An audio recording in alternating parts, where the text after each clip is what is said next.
one. And just like with Manziel being hurt, and it affected your evaluation time with him, you've got other issues. Jordan Cameron is an unrestricted free agent. I mean, he is size-wise, ability-wise, all-world at what he does. And he was set to get a big payday this offseason here, but with all the concussions and the missed games and how tricky concussions get, I'm curious, not just with the Browns. I mean, even if he hits the free market and goes somewhere else, how much has Jordan Cameron's value been affected by the concussions and the lingering, no pun intended, the lingering questions that are going to be there about him in the future, injury-wise? But Jordan Cameron is an unrestricted free agent. Taba Rubin, my man Big Rube, is a key up front. We talk about him.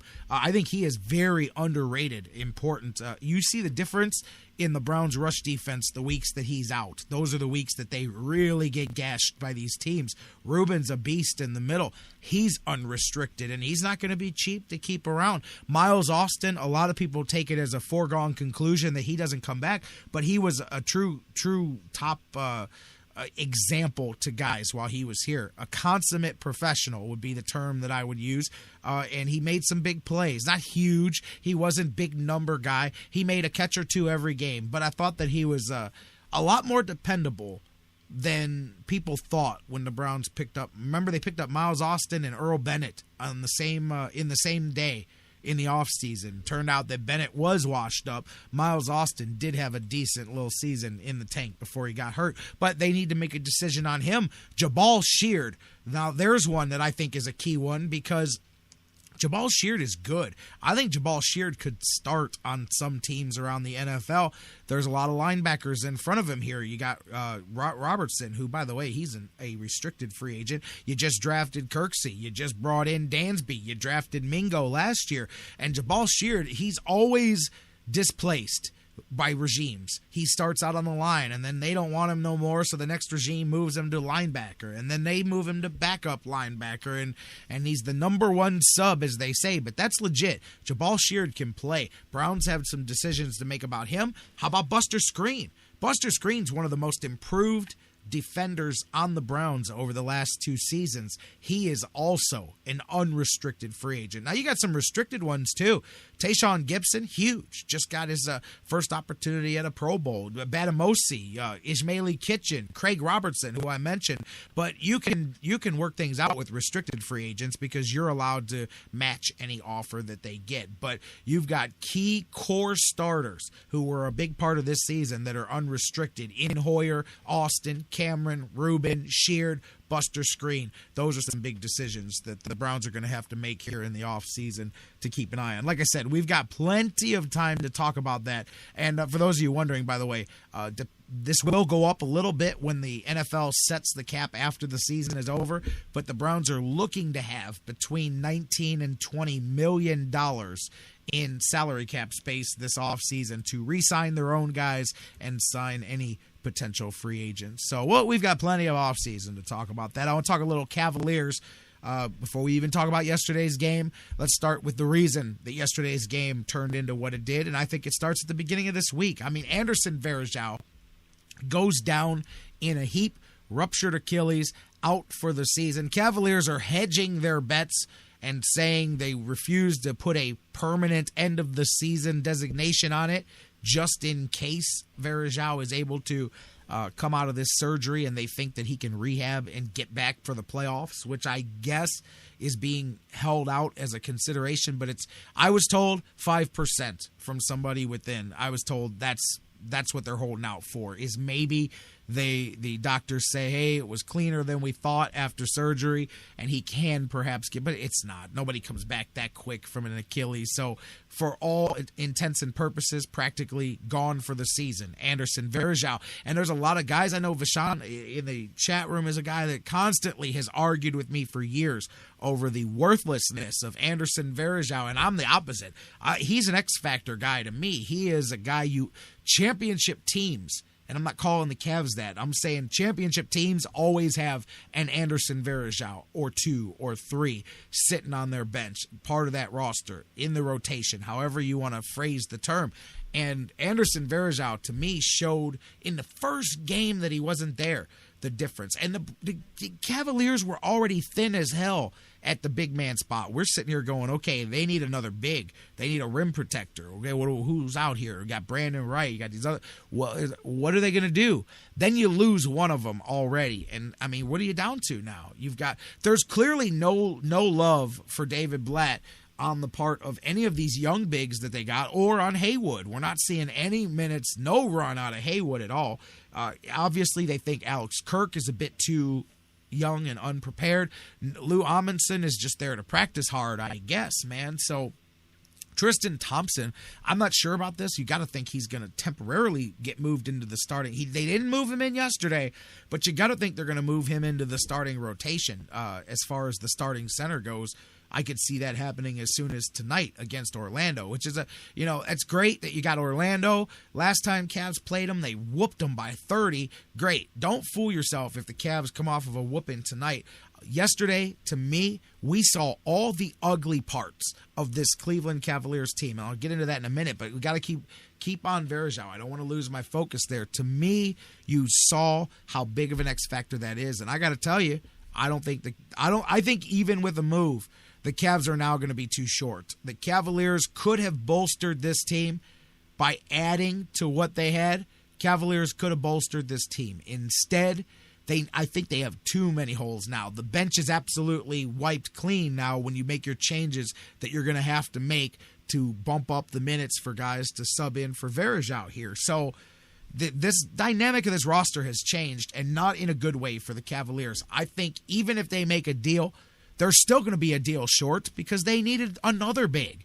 Now you need two of them here to help you out. So this one is going to be big to hurt the Cavaliers down the stretch, you guys. I've got to tell you, I'm not trying to be that guy. I'm not trying to sit here and doomsday you guys or anything like that. I'm just telling you guys that one says to me that this is going to be one that the Cavaliers, when it's all over at the end of the season, however far they ended up, you're going to go, damn, Varajeao changed the task of the season. But even before that, there's still issues, and they come to an ugly head last night. And I'm just going to throw this out here. Some of you are going to get mad at me. Some of you are going to say that I just don't like LeBron James. There's partial truth to that. But I don't like a lot of the things that I do see around him. And yesterday, biggest example of it. First of all, they could have just called that game LeBron James tribute night, because every bumper coming in and out of the game was those stupid videos. And all night long it was, how's the crowd treating LeBron? How was the crowd supposed to treat LeBron? He only played there for 4 years, and he didn't do anything but play on winning teams. Or they were supposed to hate him? It was supposed to be some big emotional reaction? Get out of here, man. There wasn't no home. They kept trying to compare it to Cleveland. There was 0.0 comparison whatsoever. That was the Good Boys Club for 4 years down there in Miami. That was homies hanging out and having fun and playing basketball for a couple of years. First off, those fans in Miami aren't good enough to get mad about anything anyway, so who expected anything out of them? They didn't even show up for yesterday's game until the third quarter, so most of them missed the LeBron video anyway. The ones that were there cheered for it, but there was no hometown attachment. There wasn't a whole long, lengthy career here. This was a couple of years. This was a mercenary spot, my brother. I'm sorry. But anyways, besides that, I watched every player on the Cavaliers last night stutter around with the ball like they all just had to keep passing it back to LeBron. Like this is LeBron's night. No, it wasn't. It was just another game, except it was on national television. This game didn't have big meaning to LeBron. He spent Christmas Eve at Dwayne Wade's house. We weren't winning one for the Gipper here, but they kept deferring to LeBron on the court. They kept getting the ball back to him. Guys are passing up open shots. And then LeBron, he started to get in Miami mode last night. He's not playing defense on anybody, but he's running around on the court yelling at everybody else to play defense and yelling at everybody else. He hasn't chosen one game this season to yell at his teammates on the court.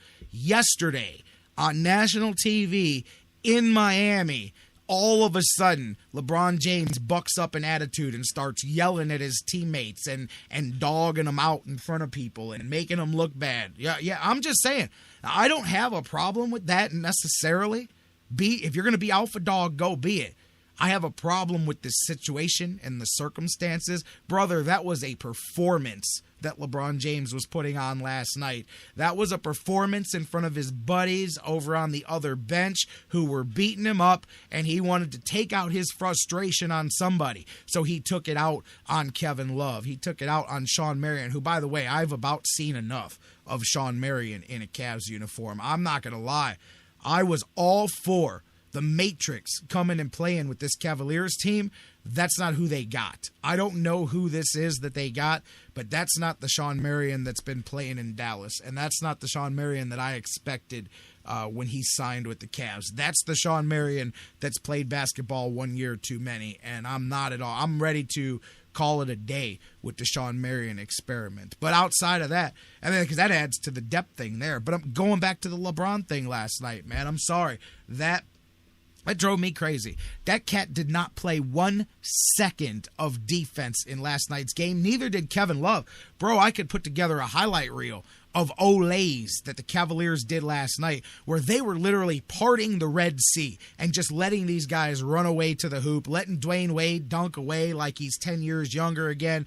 Chris Bosh isn't even playing in the game. He's on the sidelines just clowning, laughing at LeBron. And, you know, I'm sorry, man. I thought that the Cavaliers completely played a terrible, terrible game yesterday. Plain and simple. They played to impress, I don't want to say you impress LeBron, to make it LeBron's night, but it felt like it was like one of those games where guys feed the ball to a guy because it's his night. It means so much to him, you know? Bull. That was not that, but that's the way the Cavs were. They were tentative, they were passive, they were all deferring to LeBron all night long. Meanwhile, you know, LeBron was being LeBron. Make a bunch of free throws, turn the ball over a couple of times, make a dunk or two, and that's it. And I'm sorry. I know people are going to say, oh, you're just piling on because you don't like LeBron. I will give you that, but I dare you to argue that what I'm saying is not true. If it is, you did not watch yesterday's basketball game because LeBron James did not play defense again, and that is where I keep coming back. If you want to be the alpha dog, do it. Go run this team. Lead them to a championship. But you can't throw stones when you live in the biggest glass house of them all. And that's been LeBron's Achilles heel. No pun intended for Anderson. That's LeBron's Achilles heel all season. Why are these cats going to buy in and make this a total team process when it's not a total team process? It's a team when we all look good together, but it's a whole lot of yous and me's when it doesn't all come together. And I'm sorry, man, you can't be that guy if you're not being that guy yourself every night. Yesterday was the best example of it. It was all about force LeBron the ball, allow him to do his thing. He dominated everything, but that's not just it. Offensively, the Cavs are going to do that from time to time, but you could see the frustration come out. Kevin Love is getting post position time after time down the floor.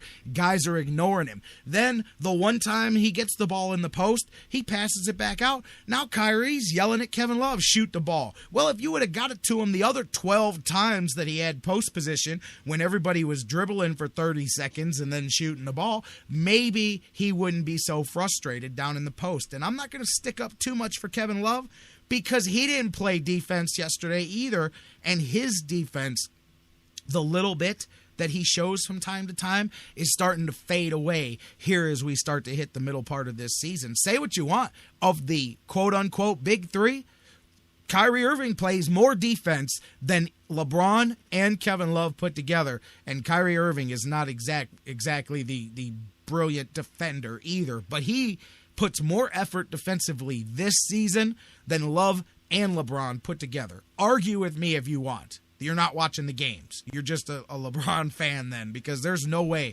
that what I'm saying here isn't true. Can they get better? Hell yeah. When they play great, they can beat anybody. But that being said, this Cavs team, what you saw yesterday, is what they will do on the big stage against the Western Conference teams, against good teams that know how to beat this Cavaliers team. And the biggest example is when this Cavaliers team decides that they're going to win every game 110 to 109, because that's the mindset that they have. They're going to outscore you by one, instead of playing defense. There is no pride in the one-on-one